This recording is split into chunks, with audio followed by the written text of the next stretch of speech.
हमारी हीरोइन अपने कमरे में दिखा जाती है और वो वहाँ बैठ के आराम से केक खा रही थी। तो उसकी मेड भी वहाँ पर थी। वो कहती है माई लेडी क्या हुआ आपको, आप तो सैड लग रही हैं।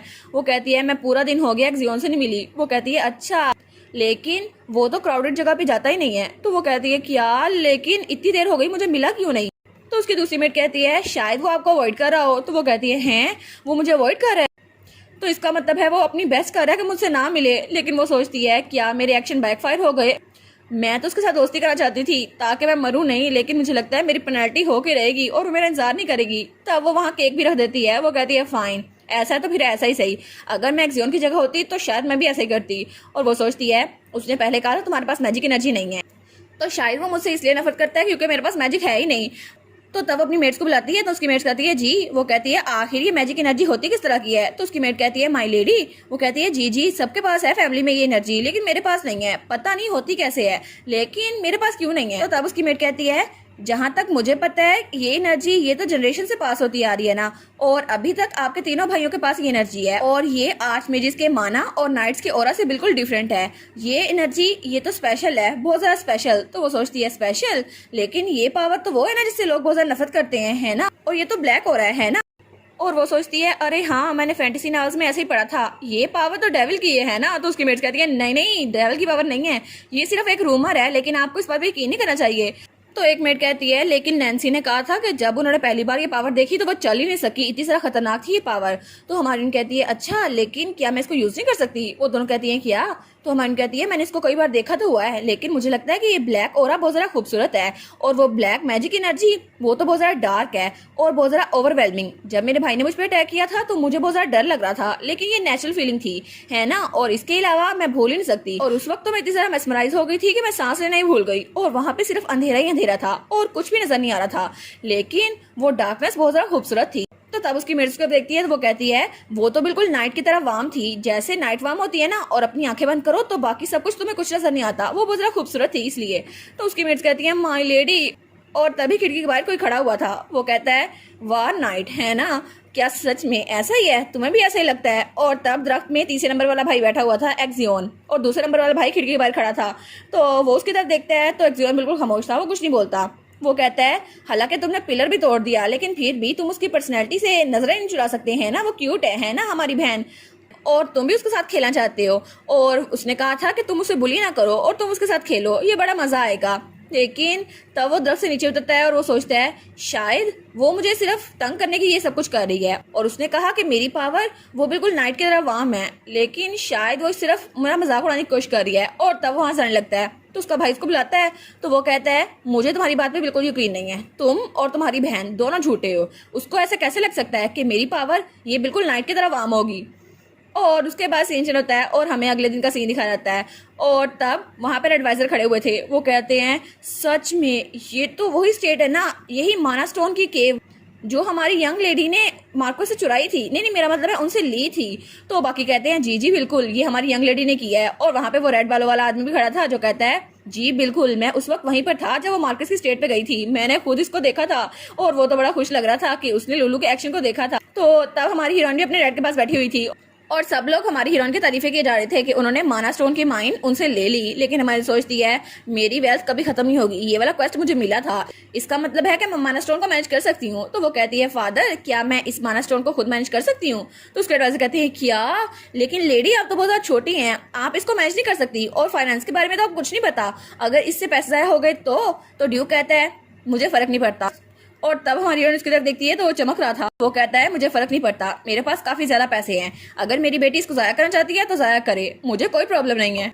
तो ड्यूक के एडवाइजर कहते हैं लेकिन अभी तो वो बहुत ज्यादा छोटी है ना, उनके लिए प्रॉपर्टी को मैनेज करना बहुत ज्यादा मुश्किल होगा, प्लीज इसको एक बार फिर से सोचें। तो हमारी सोचती है हाँ मेरे फादर ने इंसिस्ट किया है ना, तो अब वो इसको रिकॉन्सिडर करेंगे, लेकिन अगर मैं फेल हो गई तो मुझे पेनल्टी मिलेगी। तो तब उसका डैड कहता है तुम लोग बहुत ज्यादा बातें करते हो, आखिर मेरी बेटी वो अपने खेलने के लिए ये माइंड क्यों नहीं ले सकती। तो हमारी कहती है मैंने ये तो नहीं कहा ये खेलने के लिए ले रही हूँ, मैं तो बिजनेस करना चाहती हूँ। तो ड्यूक कहता है बस तुम लोग बकवास बंद करो, मेरी बेटी इस माइन को लेगी। तो तभी वहां पर लाइट बालों वाला आदमी वो बड़ी क्रीपी सी स्माइल देता है और उसके बाद सीन रहता है और हमें वही लाल बालों वाला नाइट दिखा रहता है जो कुछ लेके जा रहा था और वो गुनगुना रहा था। लेकिन तभी वो कुछ देखता है, वो कहता है क्या ये आवाज कैसी थी, और वहां पे कोई चीज गिरती है। वो कहता है हैं ये कौन सी आवाज थी, और तभी वहां पर एक और आदमी आता है। वो कहता है मुझे लगता है शायद सर एक्सियन प्रैक्टिस कर रहे हैं। वो कहता है बटलर एलन, तो इसका मतलब है कि आप देख रहे थे उनको। वो कहता है हाँ हाँ, मास्टर जब से वापस आए हैं उनको थोड़ा गुस्सा है इसलिए वो प्रैक्टिस कर रहे हैं अपने ब्लैक एरोरा पे। तो वो कहता है अच्छा शायद ऐसा ही हो। लेकिन तब बटलर कहता है आखिर इस बॉक्स के अंदर क्या है, क्या ये केक है। वो कहता है हाँ हाँ तुम क्यूरियस हो है ना। तो बटलर कहता है क्या। वो कहता है ये केक तो मैंने स्पेशली यंग लेडी के लिए प्रिपेयर करवाया है, देखो ना कितना प्यारा है। वो तो खुश हो जाएगी और जब उस केक को देखेगी ना उनके एक्सप्रेशन तो बहुत ज्यादा अच्छे हो गए। लेकिन मैं तो उनके एक्सप्रेशन देखने के लिए बहुत ज्यादा एक्साइटेड हूँ। तो बटलर कहता है अच्छा लेकिन तुम्हें इतनी खुशी क्यों हो रही है, तुम इतनी एक्साइटेड क्यों हो गए हो। और तब सीन चेंज होता है और हमें एक्सियन दिखाया जाता है जो वहाँ पे ट्रेनिंग कर रहा था। तो साथ ही उसका टीचर खड़ा हुआ था। वो सोचता है डिस्ट्रक्टिव मैजिक, ये तो ये करने में बहुत ज्यादा वायलेंट हो गए हैं, हालांकि इनको ये करने की जरूरत नहीं है। तो तब उसका टीचर कहता है लेकिन आप अपनी एनर्जी को कंट्रोल करने के बारे में क्यों सीख रहे हैं, क्या ये यंग लेडी के बारे में है। तो उसका भाई घूर के अपनी टीचर की तरफ देखता है। तो उसका टीचर बहुत ज्यादा डर जाता है। वो सोचता है क्या क्या अब ये मुझ पे हमला करेगा। तो तब एक्सियन कहता है बस कर दो, नॉनसेंस करना बंद कर दो। और वो सोचता है फियर ऑफ डार्क एनर्जी, ये तो ऑब्वियस है, हर कोई से डरता है, हालांकि मेरा टीचर भी, ये नेचुरल है। लेकिन मेरी बहन ने कहा था वो उससे डरती नहीं है और उसने कहा था वो मैजिक बिल्कुल नाइट की तरह है। और तब वो वहां जा रहा था। वो सोचता है वो तो बिल्कुल झूठी है, मैं अपनी आंखें बंद करूं और रेस्ट करूं और मुझे बिल्कुल नाइट की तरह फील होगा। लेकिन उसने ये सब कुछ झूठ कहा था, वो भी चीज से डरती है और वैसे भी शायद वो मुझे फ्लैटर करना चाहती हो क्योंकि मैं बहुत ज्यादा पावरफुल हूँ ना इसीलिए, और उसे दोस्ती कर लूं। लेकिन ऐसा कुछ नहीं होने वाला। लेकिन तभी वो वहां से अपनी बहन के कमरे में जाता है तो वहां पे कोई भी नहीं था। वो कहता है आखिर मैं इतना अपसेट क्यों हो रहा हूँ। और तब उसे हमारी लुलू नजर आती है जो वहां पे बड़ा ज्यादा खुश थी। लेकिन तभी वो वहां से गायब हो रही थी। वो सोचता है शायद मैं एरिस का मुकाबला नहीं कर पाता, एरिस तो अपनी बहन के साथ ज्यादा अच्छा है ना, लेकिन मैं उसके साथ इतने अच्छे से नहीं खेल पाता। और वो सोचता है फुट स्टेप, ये अनोइंग फुट स्टेप मैं हमेशा सुनता रहता हूँ, लेकिन आज मेरी बहन यहाँ पर है क्यों नहीं। और तब वो वहां पर देखता है तो वहां पे कोई भी नहीं था। वो कहता है क्या वो यहाँ पर नहीं है, सच में नहीं है, लेकिन क्यों। तभी उसे किसी बड़े के पाँव के निशान नजर आते हैं और वहां पे लुलू का जूता पड़ा हुआ था। वो कहता है क्या वो तो बहुत ज्यादा कमजोर इंसान है, तो इसका मतलब है वो कुछ कर नहीं सकती।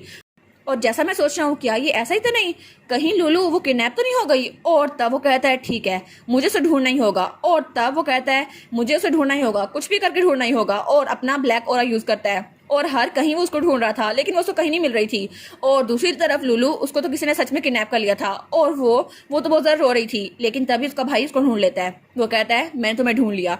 तो तब वो अपना ब्लैक ऑरा यूज करता है। तो जिससे उसको किडनैप किया था वो दोनों कहते हैं क्या अभी ये क्या हुआ। और वहां पे एक जियोन बहुत ज्यादा गुस्से में खड़ा हुआ था। वो कहता है आखिर तुम जैसे इंसेक्ट यहाँ पर आ कैसे गए और तुम लोग की हिम्मत कैसे हुई लुटेशिया को किडनैप करने की। और तब अपना ब्लैक ऑरा बहुत ज्यादा यूज करता है और उसके एक साथी को चोट लगती है। तो वो कहता है क्या क्या मैं भी मरने वाला हूँ। तो तब एक्सियन बहुत ज्यादा गुस्से में आ गया था और अपनी पावर को ज्यादा यूज करता है और बहुत ज्यादा घूर के उनकी तरफ देखता है। वो कहता है तुम भी मर जाओ। और तब हमारी हीरोइन के इर्द गिर्द खून ही खून था और वहां पे वो सिर्फ अकेली थी और वो बहुत ज्यादा कांप रही थी। तो वो उसको देखता है और वो थोड़ा परेशान हो जाता है। वो सोचता है उसने कहा था उसे डर नहीं लगेगा, लेकिन मैजिक नाइट की तरह है, वो बिल्कुल झूठ बोल रही थी, उसे अभी भी डर लग रहा है। और उसने कहा था वो मेरे साथ रहना चाहती है, लेकिन वो सब सिर्फ झूठ था।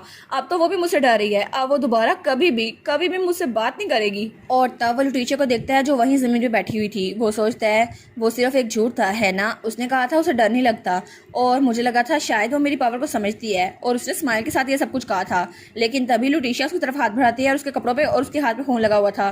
तो तब वो उसको देखता है और वो कांप रही थी। वो कहती है थैंक यू सो मच मेरी जान बचाने के लिए। तो तब वो बहुत जरा घूर के उसको देखता है। वो सोचता है इस सिचुएशन में भी मुझे लगता है ये बिल्कुल फ्रॉड है, अभी भी ये झूठ बोल रही है। तो वो सोचता है क्या मैं इसको मार डालूं।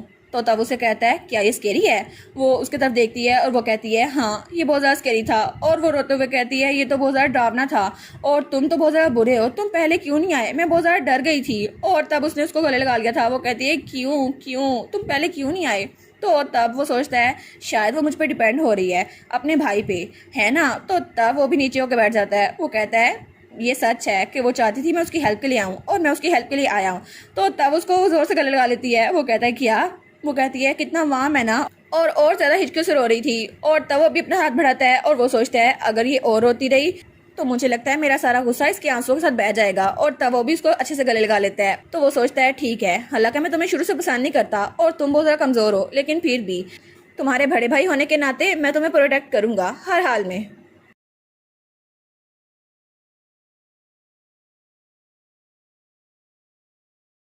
और इसी के साथ ये वाला पार्ट यहीं पर ख़त्म। तो आप लोग बताइएगा आप लोग को ये पार्ट कैसा लगा, और वीडियो को लाइक और चैनल को सब्सक्राइब लाजमी कीजिएगा। बाकी वीडियोस का लिंक भी स्क्रीन पर नज़र आ रहा होगा, तो काइंडली उनको भी चेकआउट कर लें। और thank you so much for watching my videos. Stay safe, bye bye.